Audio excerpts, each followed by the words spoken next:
An Exhortation to Study the Arts by Galen of Pergamon, translated by P.N. Singer, published in the Oxford University Press, 1997. An Exhortation to Study the Arts.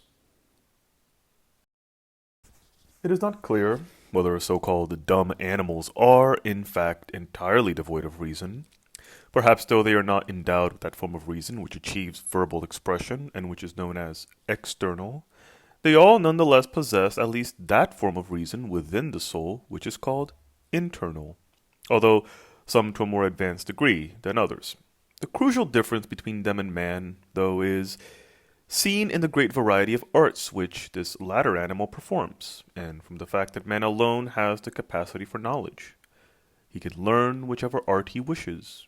All other animals, with a very few exceptions, are practically without the capacity for art, and these few acquire it by nature rather than by choice.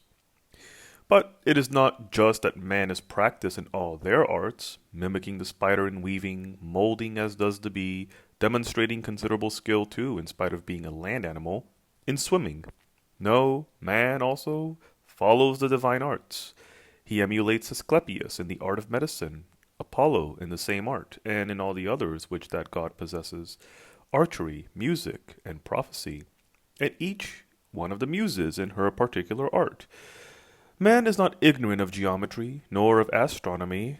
Moreover, he examines, as Pindar has it, the realm beneath the earth, the realm beyond the sky. He has also, by conscientious labor, acquired that greatest of divine goods, philosophy. So, even if other animals perhaps have some share in reason, it is man alone among them who is called rational par excellence. Is it not vile, then, to neglect the one part of us which we share with the gods, while squandering our energies on some other matter? To disregard the acquisition of art, and give ourselves over to fortune? To put in graphic form, how miserable a creature fortune is.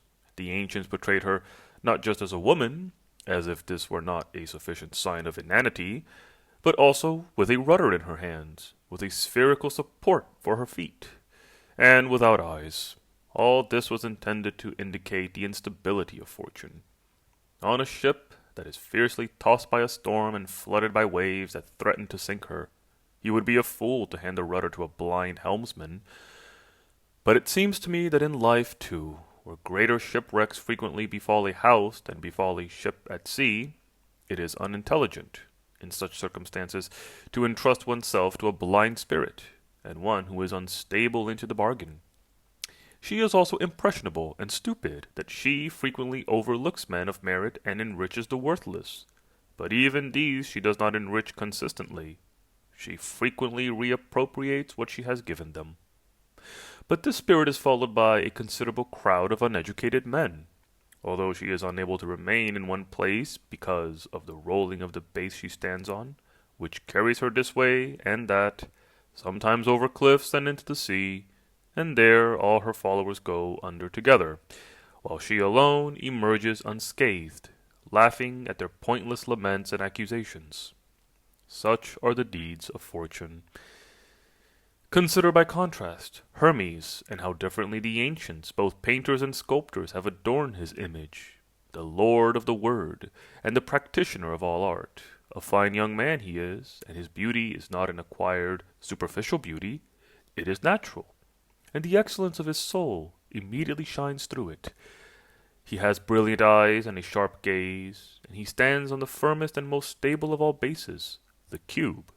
Sometimes, in fact, the god himself is depicted in this shape, and you will see that his worshippers, too, shine as bright as the god who leads them, never blaming him, as fortune's followers do her, never giving way nor retreating, but following and perpetually reaping the fruits of his providence. Those who do follow fortune, you will find to be idle and ignorant of the arts. They are borne up by hopes. They run with the spirit as she runs, some near her, and some further away, and some even clinging onto her hand. You will find among them, too, the famous Croesus the Lydian, and Polycrates of Samos, and perhaps it will amaze you to see the river Pactolus flowing with gold from the former, the fish of the sea serving the latter. With them you will also see Cyrus, and Priam, and Dionysius. A little later, Polycrates being impaled, and Croesus executed by Cyrus, and Cyrus himself by some others. You will also see Priam deposed, and in Corinth Dionysius. And if you examine the others, those who are rushing after the running spirit from further away, but not succeeding, you will despise the whole band of them. There are demagogues aplenty, courtesans and catamites and betrayers of friends. And there are also murderers, grave-breakers, and robbers. Quite a few of them have not spared even the gods, but have pillaged their altars too. The other band is a band of fine men, the practitioners of the arts. They do not run, nor do they shout, nor fight each other.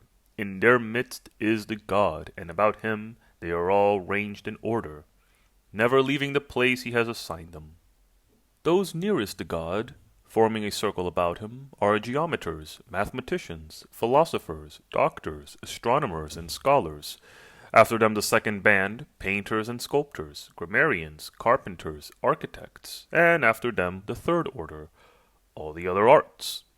Each is drawn up in his individual place, but they all fix the god with the same constant look, obedient to his bidding. You will find here, too, many who stand actually with the god, a sort of fourth rank picked out from the others, but not like those who accompanied fortune.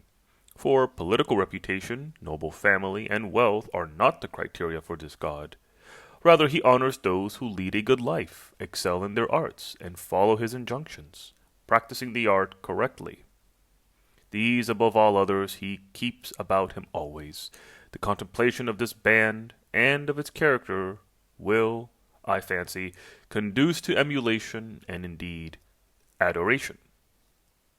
Socrates is among them, and Homer, Hippocrates, and Plato, as well as their lovers. These are people to be revered like gods, as they are the gods' deputies and attendants. The others, too, though without exception, receive the god's attention.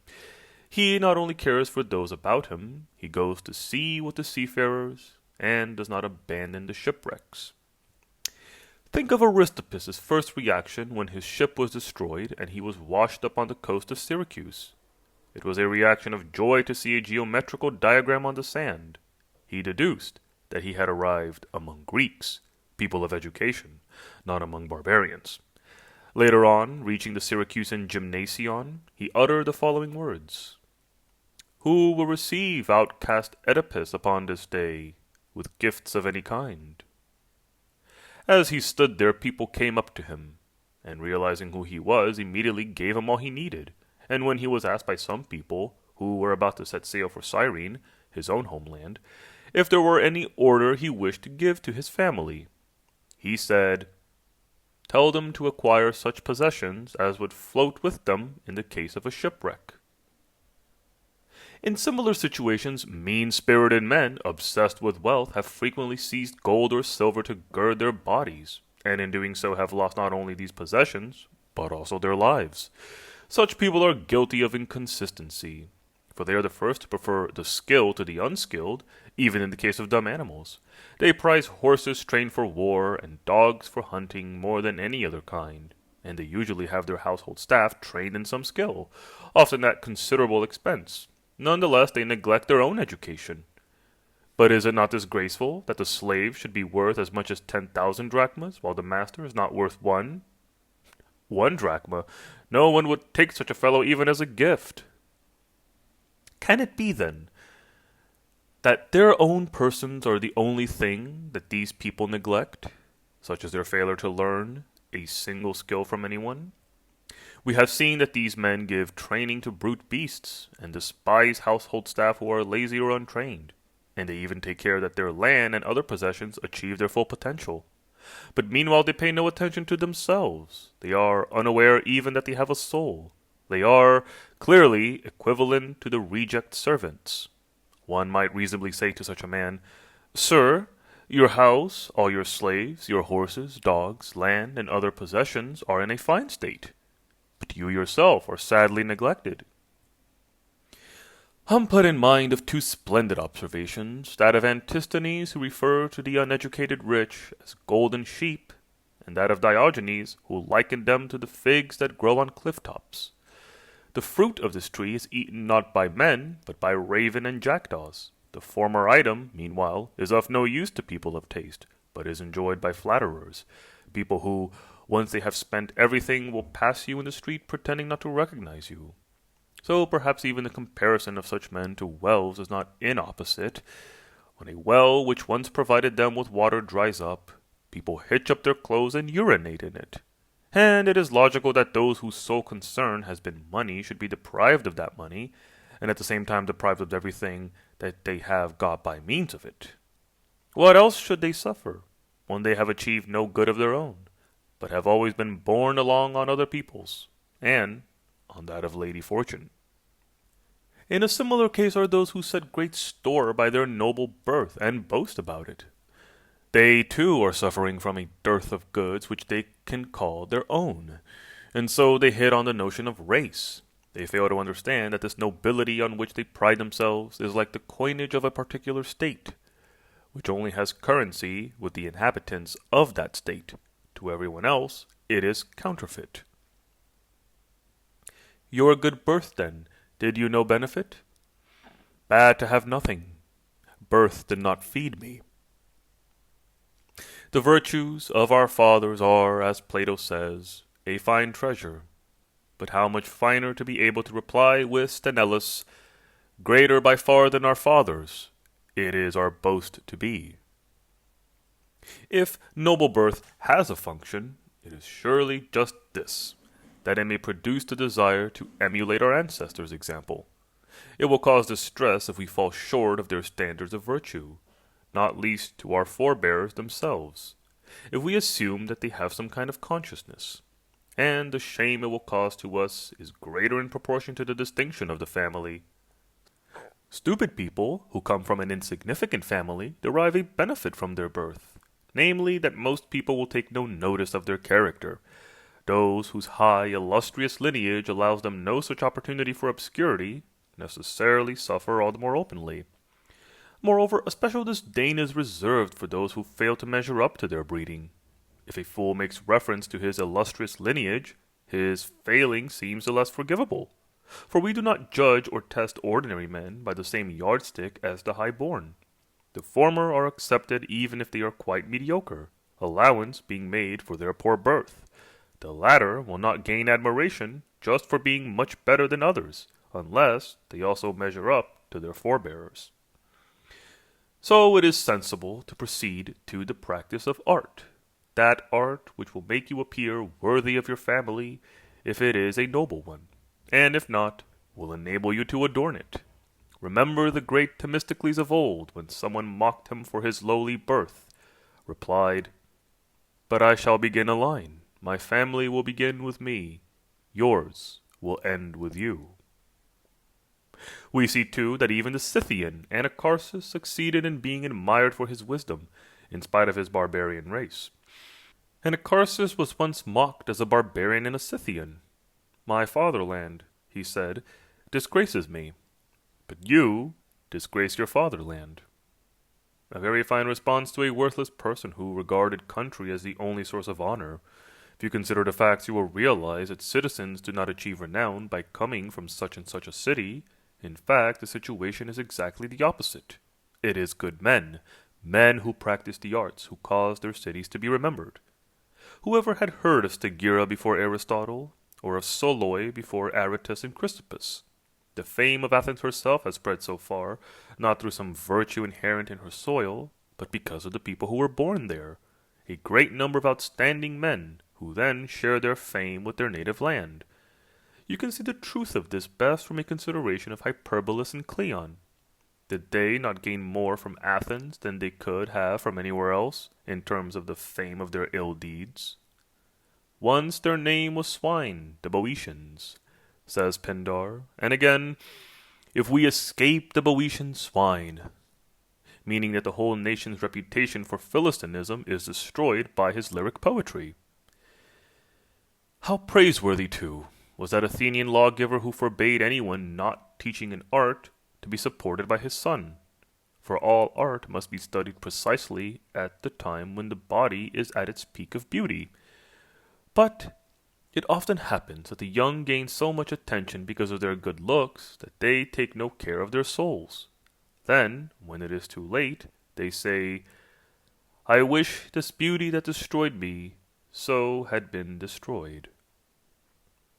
At that point, too, Solon's saying comes to mind that one should have a special regard for the end of one's life. Then they curse old age, as well as they might, and value Euripides' words, "It is not safe to have more beauty than the average."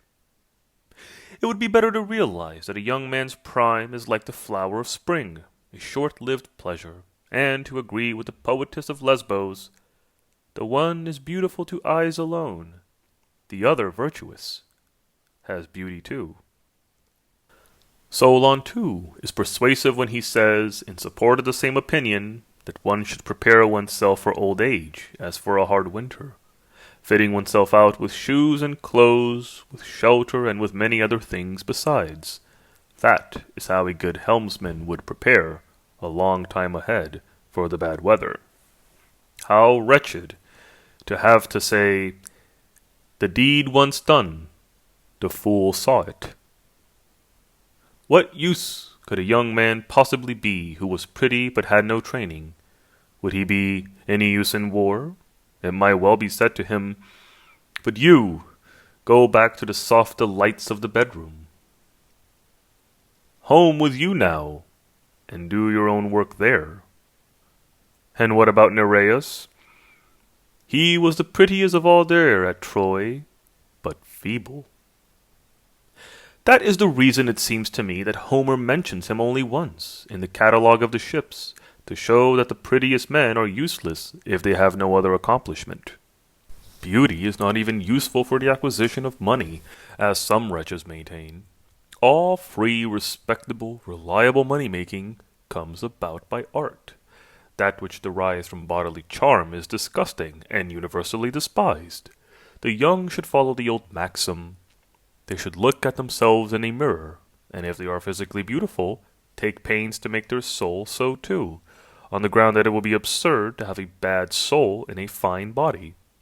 If, though, the sight of the body is unpleasant, they should care for the soul all the more, so that they may say with Homer, "That man then might be more feeble of body, but when God bestows on him words, all around delight as they see him. Surely he speaks, and softly, with grace, and wins out among them. As he goes through the town, they think him a god." From all this it should be quite clear to all but the utterly stupid that neither distinction of family, nor wealth, nor beauty gives grounds for a confidence which might allow one to despise the practice of art. The argument as it stands is sufficient, but it might be apposite to add as a coda a story about Diogenes. Diogenes was once the guest of someone who lavished the greatest care on every aspect of his household, with the sole exception that he neglected himself completely. It happened that Diogenes had cleared his throat, needing to spit. He looked all around him for a place to do so, then proceeded to spit, not at any of the surrounding objects, but directly at the master of the house. The man was incensed and asked him the reason for his action. Diogenes replied that he could see nothing else in the room that was in an equally bad condition. The walls were all decorated with splendid pictures. The floor was covered with the finest of mosaics, which formed depiction of the gods. All the vessels were sparkling clean, the couches and their covers were beautifully adorned. He alone was uncared for, and it was the custom of all men to spit into the unworthiest place to hand. So, young man, do not allow it to happen that while everything else about you is quite splendid in appearance, you yourself are worthy to be spat at. Rarely do all these qualities coexist in one person, nobility, wealth, and beauty. If they do come together in one person, how terrible if he should be, among all the objects he possesses, the one that deserves to be spat at. Come then, my children, you have heard my words. Dedicate yourselves at once to art, and you must guard against those charlatans and mountebanks who would deceive you by teaching arts which are useless or wicked. You must understand that any practice whose end is not beneficial to life is not an art.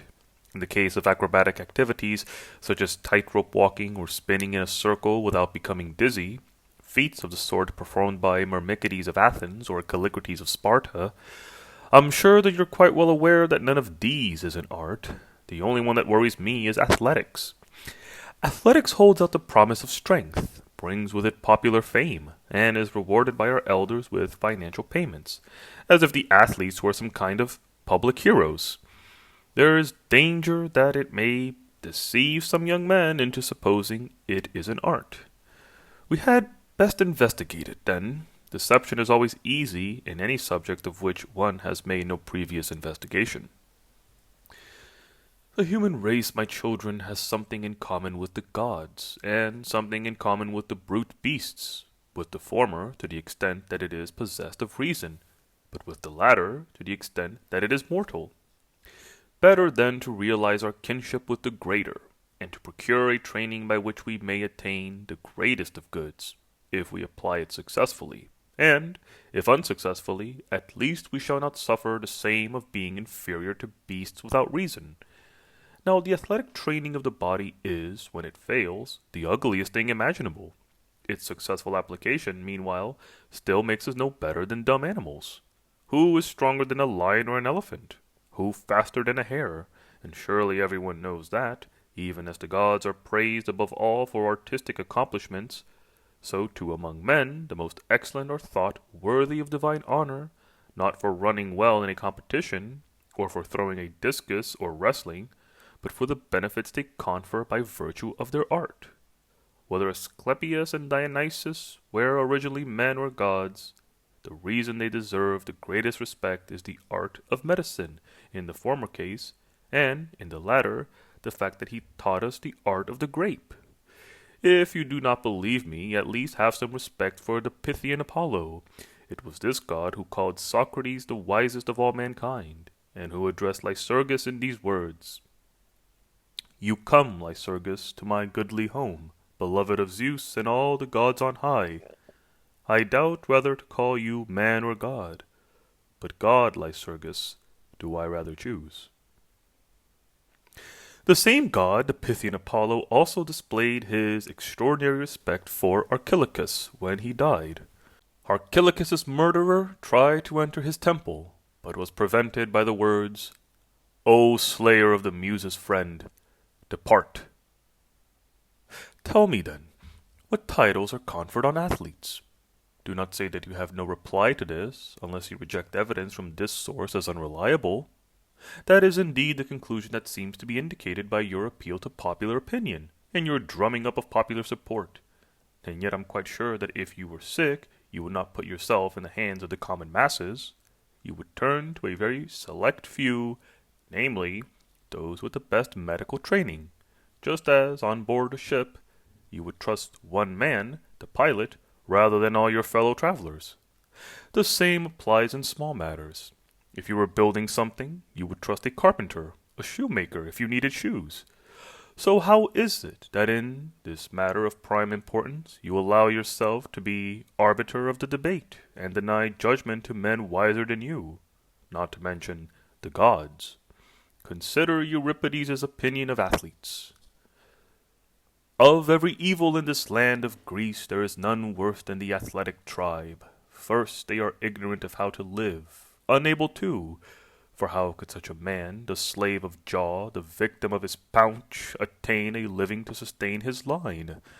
Yet ill-prepared for chance and penury, trained in bad habits from the first, such men are lost and helpless when they suffer a change."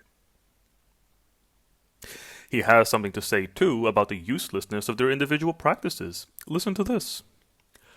"What wrestler or what man of nimble foot, what discus thrower, striker of the jaw, defends his city with his laurel crown?" Or consider, if you will, this even subtler pronouncement.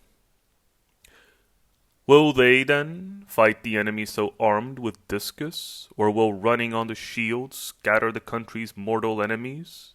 None, when he sees the iron close at hand, will rave so." Well, perhaps the testimony of Euripides and his kind is not to be taken too seriously. We should rely rather on the philosophers for judgment. But they are too absolutely unanimous against this practice. Even the doctors, none of them has ever been in favor. You can take Hippocrates. The athletic state is not natural. Better, the healthy condition. Or any of his best contemporaries. But I should not like to rely entirely on arguments from authority. That is a rhetorical trick unbecoming a man who respects the truth. It is only because of the arguments of some who take refuge in the vacuities of popular opinion and reputation, and attempt to obscure objective judgment on the practice itself, that I am forced to meet them on their own terms, and appeal to the voice of authority, so that these people will realize that they have no advantage in this field either. This might be a good moment to mention the story of Phryne. This woman was at a drinking party once, and they started playing one of those games where everyone takes it in turn to give a command to his drinking companions.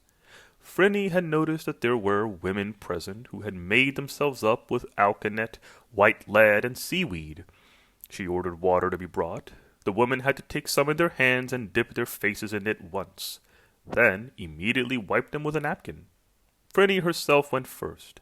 The other women's faces were, of course, covered with slime, and they looked perfectly monstrous.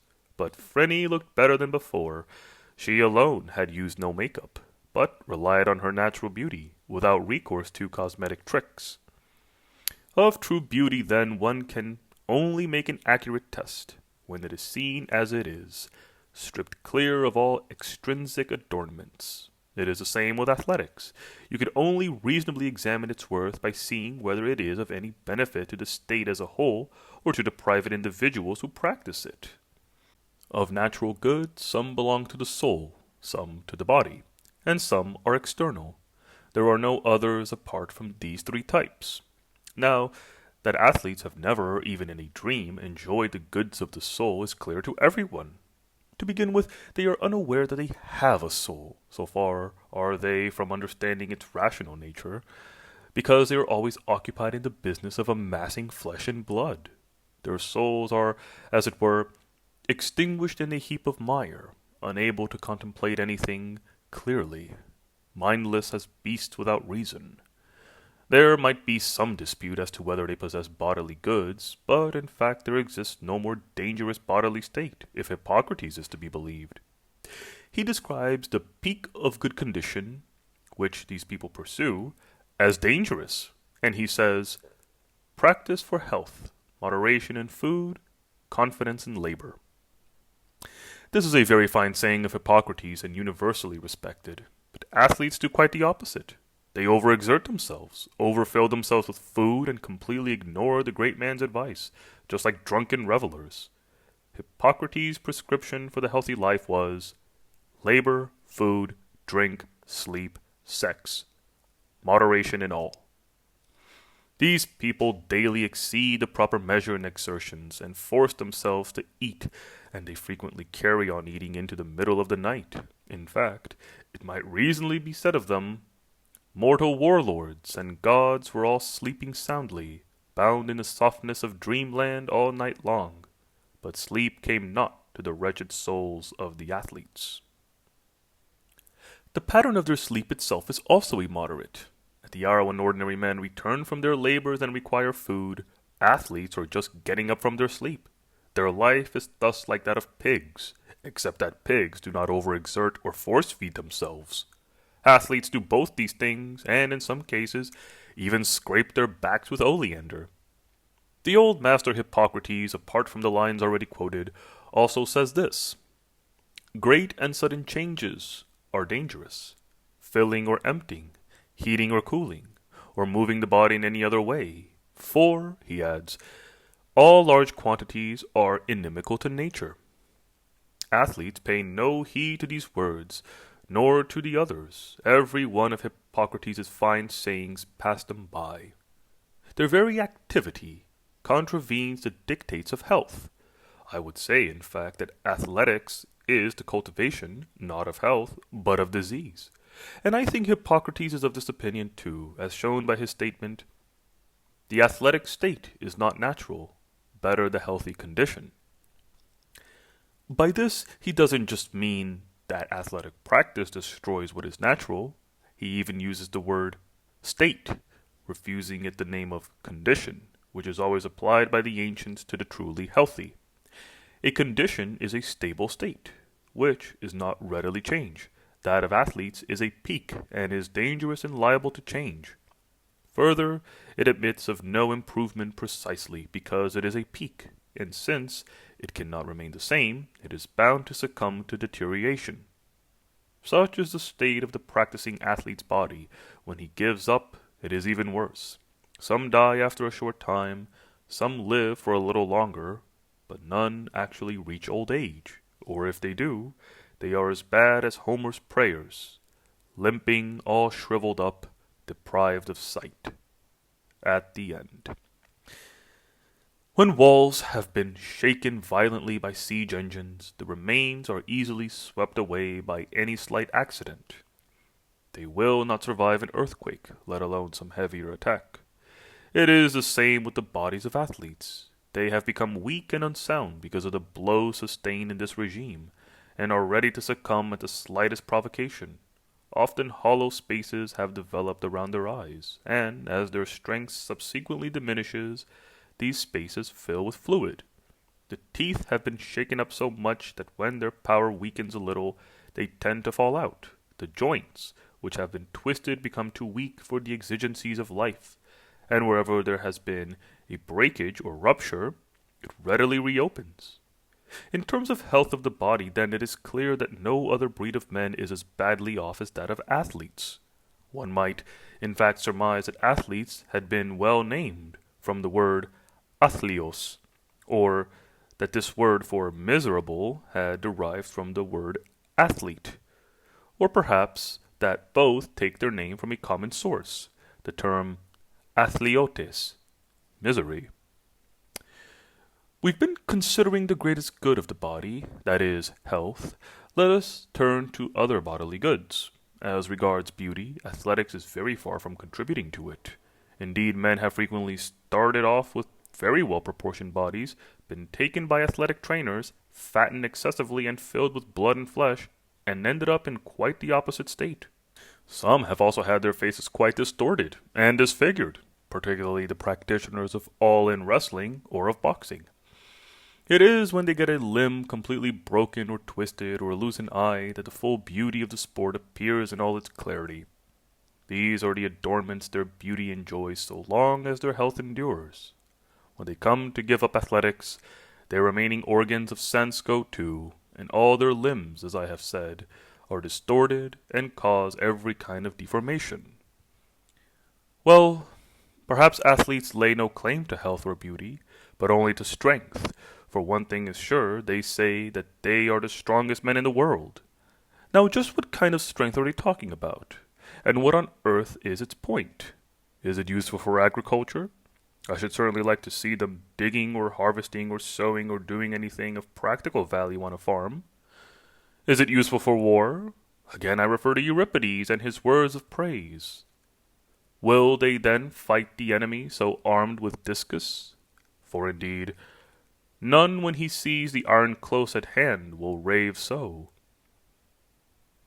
Does their strength then consist in a resistance to extremes of weather, enabling them, true followers of Heracles, to bear their bodies in winter and summer alike, to walk barefoot, to sleep in the open, to lie on the ground? Not at all. Newborn babies are better than them at all these things. Where is it, then, that they can show off this strength? What is the source of their self-esteem? Surely not a capacity to beat shoemakers, carpenters, or masons in the gymnasium or on the track. It may be that they pride themselves on the ability to spend the whole day rolling in dust. But this they share with quails and partridges.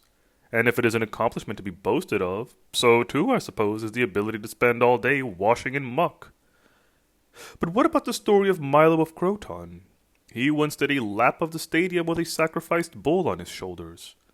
What incredible stupidity that was, not to realize that just a little earlier, while it was alive, the animal's body was lifted up by a soul which drove it and made it run with much less effort than Milo's.